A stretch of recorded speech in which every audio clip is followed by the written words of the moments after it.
Data science has been becoming a growing profession and is also the heart of many organizations. That's why Data Science Portugal was born, the first community created by data scientists for data scientists. DSPT wants to gather anyone who works in the field and chat about any topic over this great subject. All members from our team are committed to make sure that the data science field evolves in a healthier and stronger way. To ensure that the focus is on sharing knowledge, we guarantee that our stage is not a place that supports any commercial or recruitment content, and our kind speakers are committed to share their experience for free. We want you. Let's do bigger things together. Join us at any event all around Portugal or online.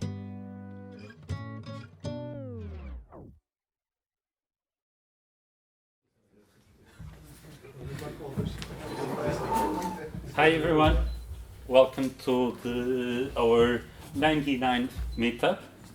We are almost reaching a very round number and it will happen very soon. But for now, we are in Aveiro to celebrate a post-pandemic event. We have had our first event here in Aveiro in June with Rui as a speaker. Thank you, Rui, for being for having we had the pleasure to listen to your talk, and now we are gathered here for our second event in Aveiro. We had others in other cities, namely Porto and Lisbon, and for this event we have Raquel Sebastião talking a little bit about physiological signals and the interpretation of these biological signals. For those who don't know us, we are DSPT, or Data Science Portugal. We are a community of volunteers that organizes events in data science, and we specialize in this kind of events with very short talks and with a good session of Q&A usually, and we hope for good questions and a good debate. So if you have questions, you can jot them down on papers and then ask Raquel Sebastião at the end of the talk, or I don't know if you prefer in the middle, but you'll be able to say it. For this event, we'll have the talk from Raquel Sebastião, then we'll take a group picture photo, and then we'll have a nice networking session with some coffee break and beers, and we can get together and get to know each other a little bit better. We exist already since 2016. It started here in Aveiro, and since then we branched out to other cities, Porto, Braga, Coimbra, and Lisbon. And we specialize in talks on data science, on machine learning, and a little bit all things data. We have talks like this where we explain the topic, but we also have Ask Me Anything sessions or tutorial sessions, stuff like that. So if you're interested in those topics, you are more than welcome to join us for future sessions. Our main interest is to share knowledge, always free and open knowledge. We like to share our talks both on YouTube as well as our GitHub page. So if you're interested in some previous session, you can go on our GitHub repository and find the talks there, and you can also submit talks or topics of interest to a call for proposals. So we like to do it just on the basis of knowledge, pure knowledge, and share of knowledge and experience. No bullshit, no selling, no recruiting, not any of those kind of topics, just pure knowledge, and if with code and technical analysis of data challenges. And with just a brief introduction to the topic, Raquel Sebastião will talk us a little bit of biological signals. Nowadays we have a multitude of sensors. I'm wearing one right here, but we all wear them every day, and that is gathering a lot of data, and Raquel will talk a little bit about how to interpret this data and how to use it on the benefit of human in a human-centric approach. Is that right? Thank you. And so welcome to the stage, Raquel, Sebastião, and I hope you enjoy the talk. Thank you. So my name is Raquel Sebastião. Let's go back to here. And I work with physiological signals. I extract information from physiological signals in order to understand our body processes. So I call this presentation, so can we learn from physiological signals? And I will present three different scenarios of work. So human assistant in hazard scenarios. In this case, we'll talk about firefighting, support well-being, and support health. So first, I came from the IEETA, Institute of Electronics and Informatics Engineering from University of Aveiro, which is this building at the bottom. At IEETA, we are dividing in three main groups. Two of them are application-oriented, which is the biomedical informatics and technologies, and the intelligent robotics and systems. Those are the application-oriented groups. And then we have a different group, which is the fundamental nature, information systems and processing. I belong to the biomedical informatics and technologies, and we are a subgroup inside of this, which we call BITMO. So in IEETA, I work mostly on human-centered computing. For us, for our group, the person is the center of everything, and we are indeed inclusively our source of signals or of data. Okay, we produce data, and we use the data that we produce, which are the physiological signals, and we work mostly for developing intelligent systems for human assistance.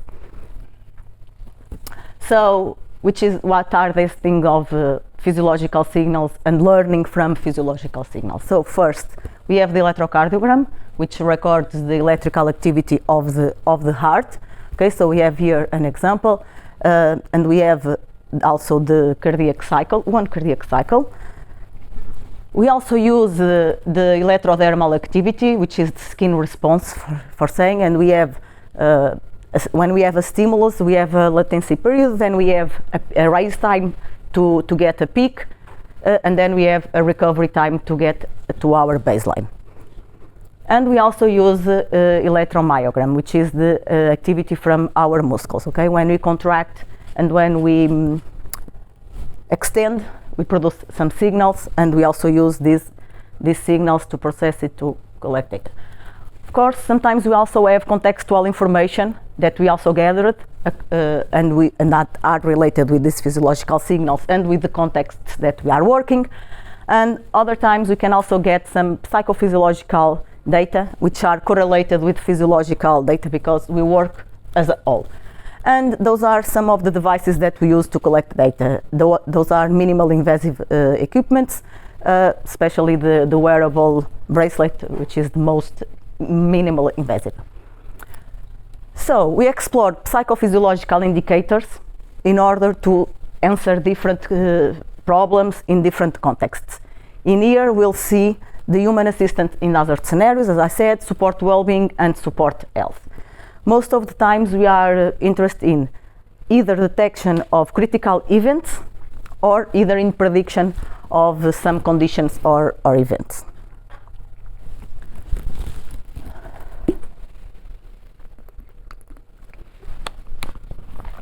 So the first case of application will be the classification of critical levels of CO exposure. And we started this work at different levels, and I will show you the last level that we did. Okay, so we have the firefighters, and the ECG data was being collected with the vital jacket, so we only have information from ECG. And in here we can see an example of an ECG, and our objective was to identify the changes in heart rate and pollutants inhalations in order to avoid and reduce health problems that are raised due to exposure to smoke. So this is the main framework of this work. The data was collected in 2015 and 2019. We have the CO levels of exposure that were measured with environmental sensors. So we have the exposure, then we have the ECG data, which we pre-processing, we compute the heart rate, then we perform heart rate characterization, and with regards to data analysis, we perform an analysis on box plot, on statistical tests, on multiple comparison in between the different groups of levels, and lastly the classification according to from using heart rate classification of levels of exposure. So we have these different levels of exposure that are measured by our environmental sensor. And you have the levels of exposure, and then you have the levels that you inhalate. We can be in very close locations with the same exposure level, and one will inhalate different from the others. So, and these are the in here we have a level of 25 parts per million, and we could be approximately 8 hours in this level. In here we could stay only 15 minutes, and it's up to 200 parts per million, and the peak limit is for 4,000 parts per million, 100, sorry, and this is we can only get the peak, and then we should not stay at this level, because it can raise significant health problems. So in here at top we have a graph of the heart rate, and it's marked with gray for the first level, with yellow for the second level, and with red for the last level. And in here we can see the concentration that it's measured for with the environmental sensor. And as I said, this concentration is not exactly the same as our inhalation.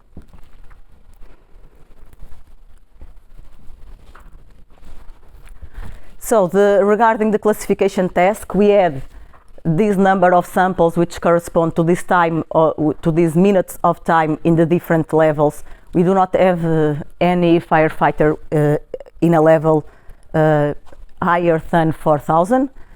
We only have 3 levels, and we get different evaluation metrics and different performance according to the different levels. Of course, for the first level we get a higher performance, as we have more examples also to learn the model, of course, and we will getting a performance that it's decreasing according to the number of examples that we have for training the models. But overall, we achieved an average precision of 92% and a recall of 92, which gives us a F1 score of 92.5, which is great for the tasks that we have at end. So in conclusions, we can in real scenarios, we can classify CO levels of exposure. Mostly we can classify the inhalation that we have based on electrocardiogram information, in this case heart rate, that it's recorded with minimal invasive equipment. What this gives us, this could give us, for instance, input to evolve to a decision support system for managing firefighters that are in a firefighting scenario, and we could do a better management of the team if you know beforehand that that firefighter will be exposed to a level that it's not recommended. So then we will move to the support well-being, and we'll talk about a work that it was related to the classification of anxiety based on electrodermal activity and heart rate. So we are all familiar with anxiety and with health and with mental disorders. And just to get you an idea, in 2019, before COVID, we have 4.05% of people worldwide affected by anxiety disorders. And this goes either for men and for women. It is increasing and affects all ages, even children, okay? So it is a very, very hot concern, and due to COVID, these values have raised exponentially almost. So regarding to 2000 and 2009 in Portugal, in 2000 we have 32 daily doses of antidepressant drugs, and in 2019 we have 4 times more almost. above 100 daily doses per 1,000 of persons. And we can see that we are in the five top countries which regarding daily dose consumption. Okay, so our goal was to classify anxiety using physiological signals, again collected with minimal invasive. We did this without any effective elicitation. So we did this with data collected on a baseline state of the participants. And the idea was, okay, if I can classify the anxiety that if I can, with my smartphone, for instance, classify the anxiety that I am feeling, which now it's raised, of course, then I can have some strategies to manage this, okay, which we call, and which we could use to manage this, either by sounds or by some pictures, something that will calm me, for instance. So we have used a public data set, which is WESDA multimodal data set. It has self-reports, it has data on motion, it has data on physiological data. From these, we used heart rate and EDA collected with Empatica, a wearable bracelet, and we also used the reports from the 6 item state, which reporting anxiety, and we used the data collected during the baseline, so without any emotional elicitation, and we compute the participants' anxiety score reported with the questionnaire. Regarding data analysis, we analyzed the distribution of the data according to the different scores, as we'll see. We perform statistical tests to find if there are significant differences in between the different score groups, and then we move forward to classification of anxiety. So in here we have an example where regarding to the data,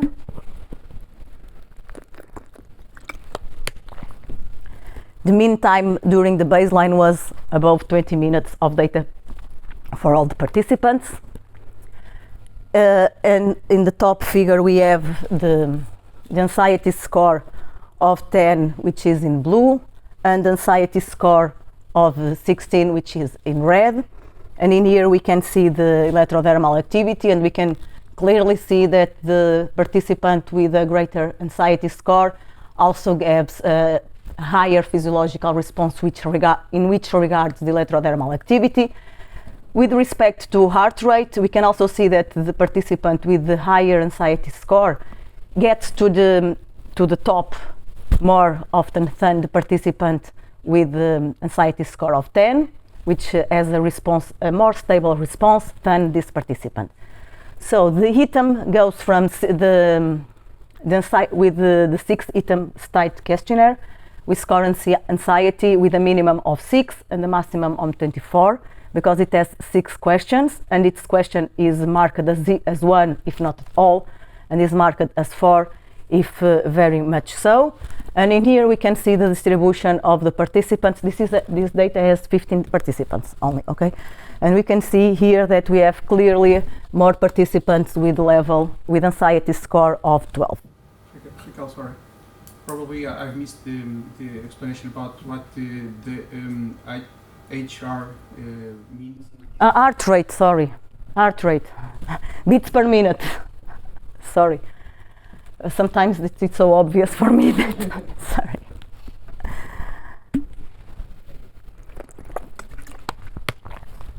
So in here we have the different distribution. Indeed, in this work we use box plots, but then I found that show you violin plots, it's more visually applicable, so that's what I did. And we can see that the distribution is quite different, either for ADA and also for heart rate, according to the different scores of anxiety. Okay, we can see clearly, especially in the higher values of score of anxiety score, the behavior is quite different. So in this multi-classification problem, on average, so about for all the scores, we get a precision on 95%. Okay, with data collected from a wearable device. Okay, it's pretty amazing, and this is what only with data from 15 participants again. But okay, we have 20 minutes on average for the data, so we have plenty samples to build and to learn our models. We get an F1 score of 95% and a recall of 95%. 95%, which means that from the predicted classes we get overall 95% correctly classified. So in here I show the confusion metrics, and we can see for each of the scores how well the model performs. And we can see, of course, that for anxiety score of 12 we have a great number of data, but overall we get very few regarding to the correct classifications. Okay, we have very few wrong classifications. And for the model we have used AdaBoost to compute our 3 ensembles. So the conclusions: we could perform, and with a very good rate, we can perform the characterization of physiological correlates with anxiety states, as we saw that data according to the score of anxiety, either for electrodermal activity or heart rate. We have a very different behavior and distribution of the different features that we have, and we are also successful in classifying the anxiety scores. So for further research, what this brings us? This brings us the possibility to develop an application in a mobile, to be used in a mobile phone, integrated with a wearable bracelet, for instance, that can manage and can help me manage my anxiety score in periods of anxiety. We should also use what? Data balanced techniques, because as we saw, score number 12, we have a lot more data from that score than for the remaining. Also, you should use a specific protocol for collecting this data. Why? We use this only on the baseline state of a participant. The data was not collected for this purpose, okay? So we should design a specific protocol in order to first collect data in a baseline condition and then stimulate some stressful conditions in order to see the physiological response of the different participants, because we all respond different according to the same stimulus or the same kind of stimulus. Okay, but this is pretty good because it gets us to the idea that we could develop a mobile app to classify a strategy and then to show strategies to the user to deal with the score of anxiety.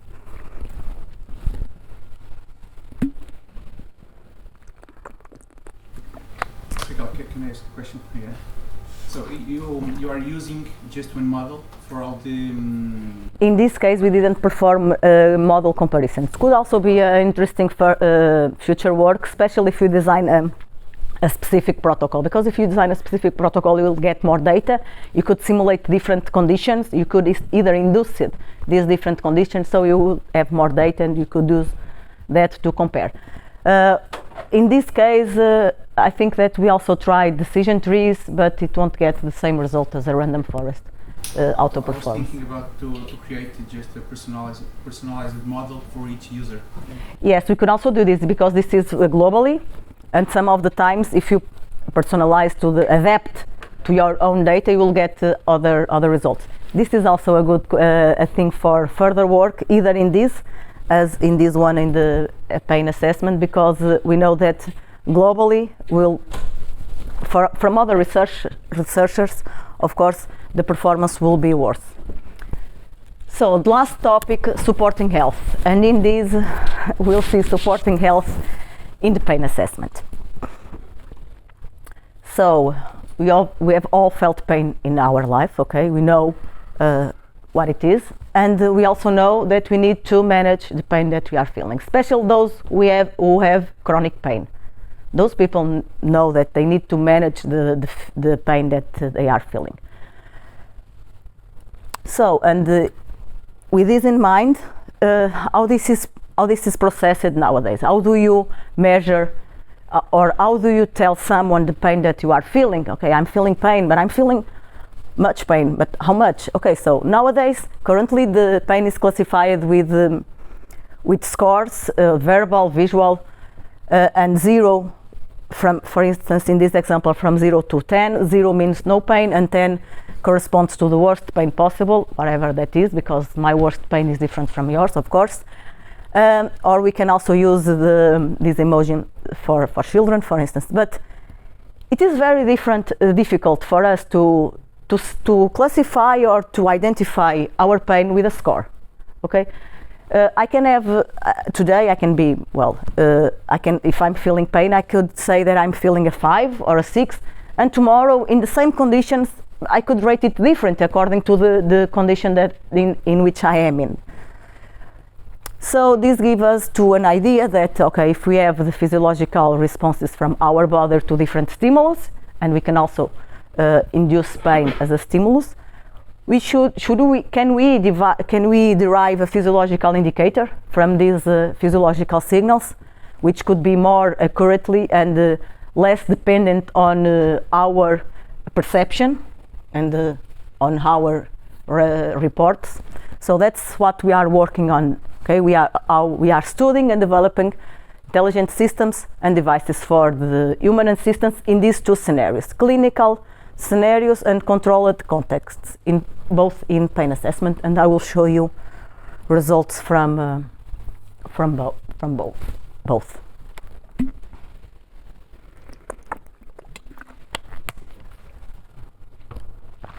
We have different research objectives. We intend to perform change detection and see when our physiological signals are changing, and in which way this indicates different pain level, and to identify critical events which could lead to a raise in the level of pain or a decrease.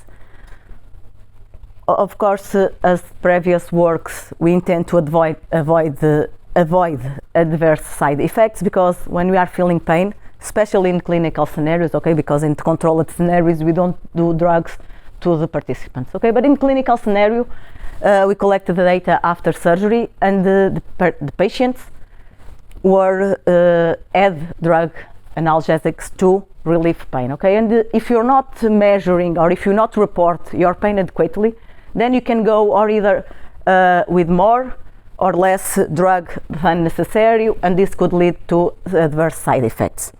And we also work on the prediction of events, either for different pains of score. So in post-operative scenarios, we collected data in the recovery room right after a surgery, abdominal surgery, in participants in the hospital of Viseu. We have collected electrocardiogram, we have collected electromyogram, and we have collected electrodermal activity, but I only have results on electrocardiogram to show you, okay? Because the other data is being processed, and we have still working on the analysis of this data. So to study the alterations in the electrocardiogram in response to postoperative pain, we have collection of data for the whole time that the patients were in the recovery room. And we have critical points for us, which are the points where the clinical team performed pain assessment and then do the drugs according to the report of the patient. Of course, if you are right after a surgery, your perception of pain may not be at your best, okay? So regarding these triggers, we have considered that the 5 minutes previously were the pain period, and sometime, and I will explain later why this is sometime, 5 minutes after sometime will be the epoch of no pain. Why this sometime? Because we have to give period for the drugs to lose the expected effect, and we study this sometime. We perform it either from 1 minute to 3 minutes after the drug administration. And we investigate the influence of pain in the several electrocardiogram features. So we extract features from the electrocardiogram, and we also predicted pain based on some of the features.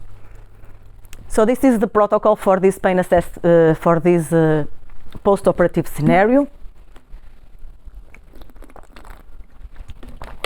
As I said, we collected data, we pre-processed data, we computed the heart rate, we computed the intervals and the epochs of pain and no pain. We extract several features.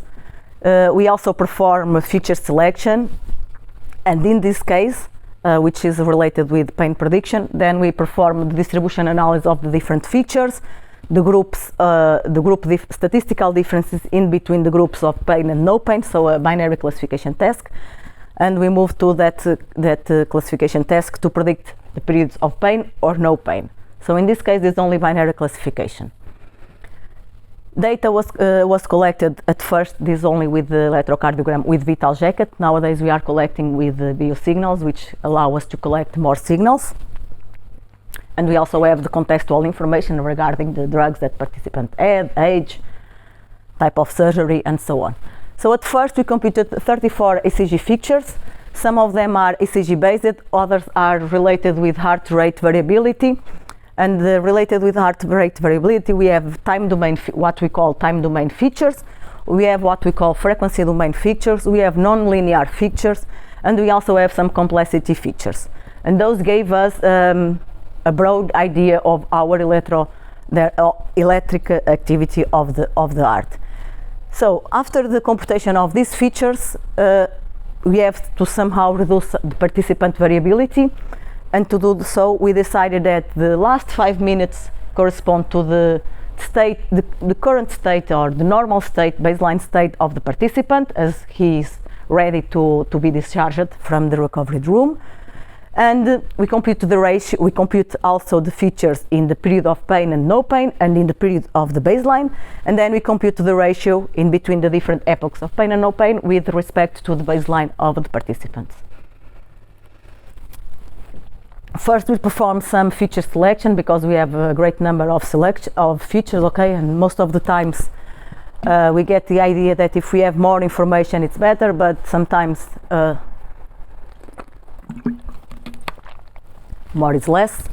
And from this we perform the pairwise correlation, and from this we drop the features that are most correlated in between, and we keep only the features from two features that are pairwise correlation, we keep correlated, we keep it the features that have most variance. And this gave us 29 features to work.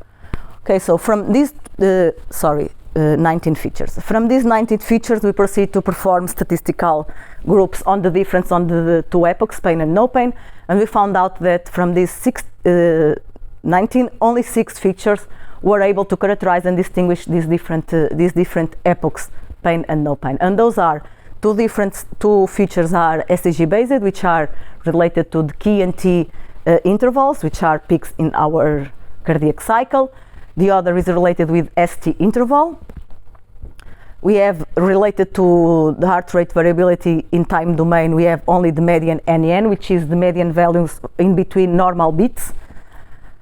Then we have frequency domain features, which is the low frequency and high frequency for the cycles, and also as a non-linear feature we have the ratio in between SD1 and SD2, which give us an indication of the entropy of our state. And from this we get to idea. Okay, so now we can characterize and we can give an idea of our cardiac response in pain periods, but those features give us an idea, and we can also try to use it to understand pain mechanisms, but it's difficult to explain these features to a clinical person. Okay, so we think in other measures that could be more easily explained and perhaps more easily use it in a routine basis. And so we compute 12 features based on heart rate. Basic features, statistical features, maximum, minimum, median, mode, standard deviation, variance, and so on. And with this data, we performed classification. Binary classification on this task, either with pain and no pain. And we found that, okay, some of the features, we also do the analysis of the distribution, and some of the features they have a very different distribution from the remain. When we guess that those are the most important features, we didn't perform feature importance, which is critical. We should do that as a feature work.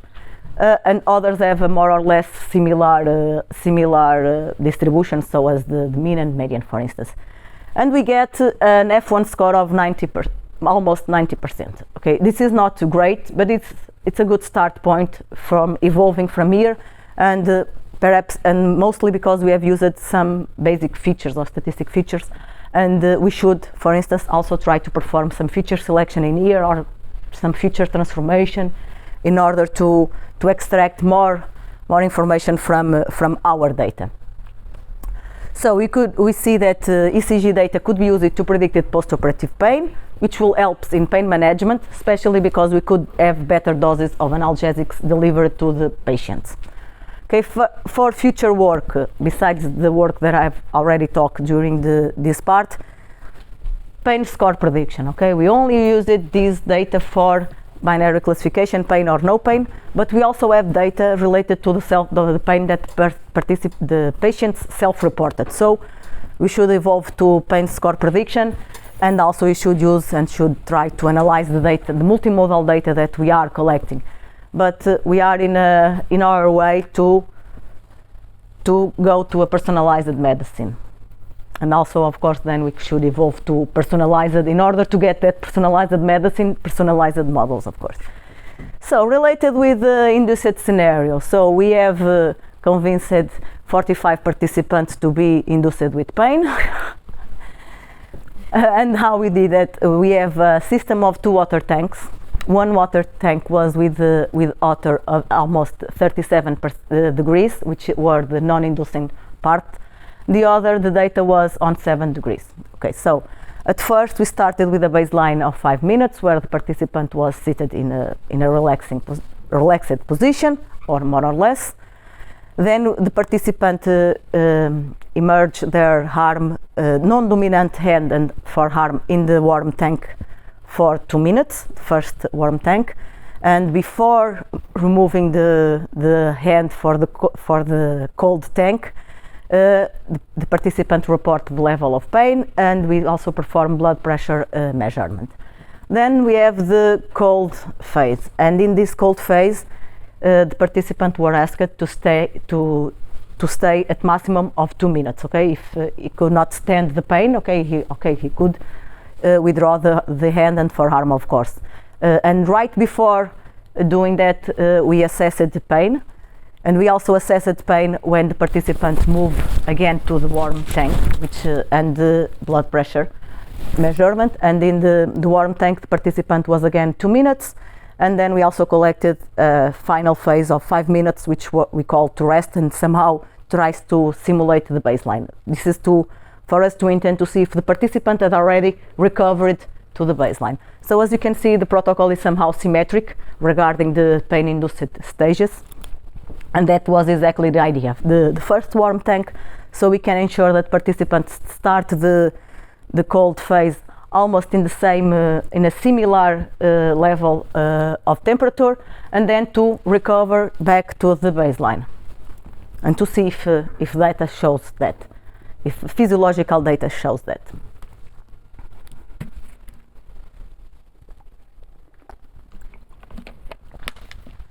Data was collected with biosignals, which is an equipment that allows us to collect up to 4 simultaneous signals. It could also be connected with each other, and we can collect simultaneous and synchronized more signals, but we only performed with 4 sensors, which were the ECG, EDA, EMG, and blood pressure.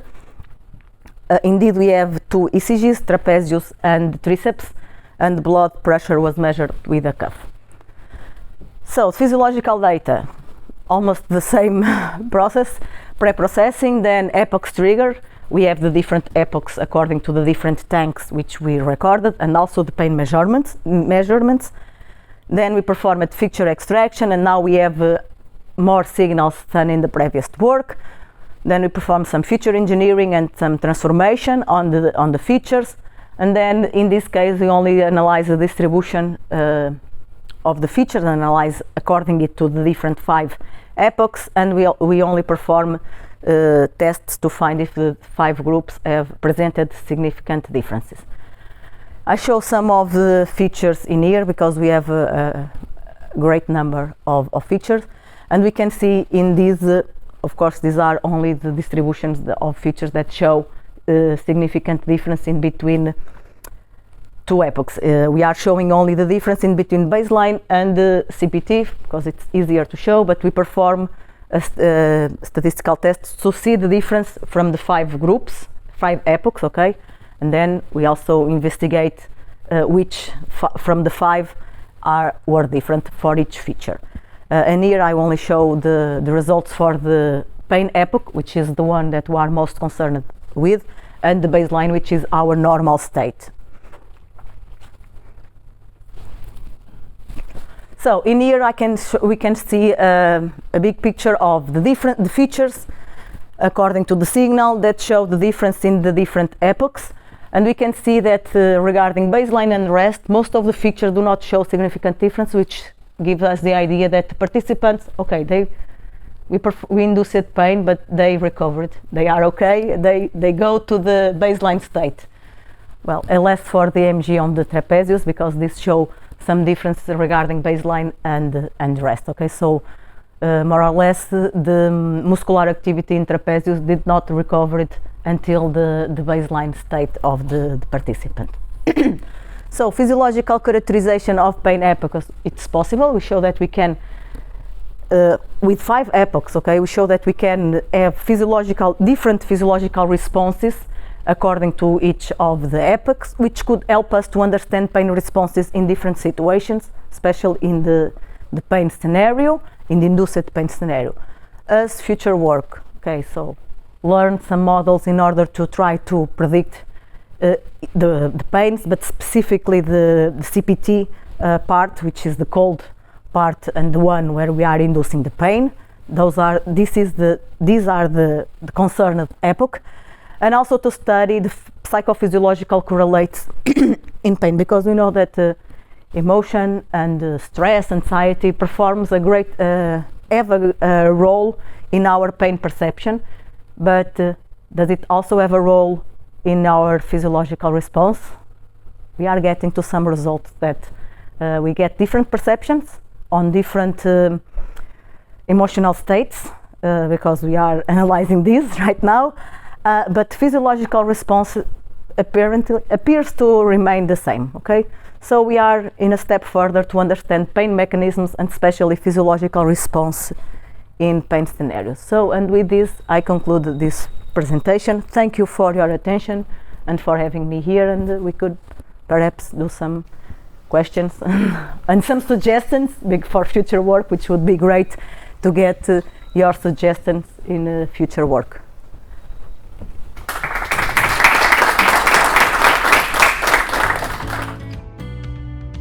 Data science has been becoming a growing profession and is also the heart of many organizations. That's why Data Science Portugal was born. The first community created by data scientists for data scientists. DSPT wants to gather anyone who works in the field and chat about any topic over this great subject. All members from our team are committed to make sure that the data science field evolves in a healthier and stronger way. To ensure that the focus is on sharing knowledge, we guarantee that our stage is not a place that supports any commercial or recruitment content, and our kind speakers are committed to share their experience for free. We want you. Let's do bigger things together. Join us at any event all around Portugal or online.